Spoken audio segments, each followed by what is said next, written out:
వెంకటేశ్వర స్వామికి అపచారం తలపెడితే నెక్స్ట్ జన్మలో కాదు ఈ జన్మలోనే పనిష్మెంట్ ఇస్తాడని, అలాంటి వెంకటేశ్వర స్వామి పవిత్రం చేయడం కోసం కడాన ప్రసాదాల్లో కూడా మీరు నేను ఏదైతే చెప్పానో అలాంటి ముడి సరుకులు ఏవైతే వాడారో ఇవన్నీ నాసిరకం కాకుండా అపవిత్రమైన ముడి సరుకులను వాడారు.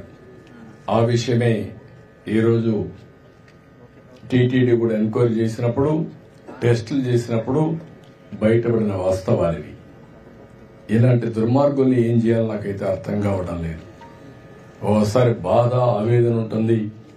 కక్కుర్తికి కూడా హద్దులుంటాయి. కక్కుర్తి కూడా హద్దులు లేకుండా ప్రవర్తించి అంటే మేము ఏమైనా చేస్తాం అనే అహంభావంతో ముందుకు పోయారు.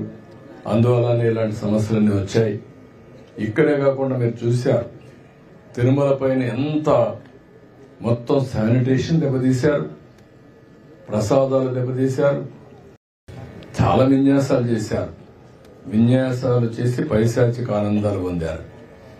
అందుకే నేను చెప్పింది ఏంటంటే ఈ రోజే కాదు, చాలా రోజులు భక్తులందరూ మనోభావాలు దెబ్బతిని చాలా మంది చాలా విధాలుగా బాధపడ్డారు.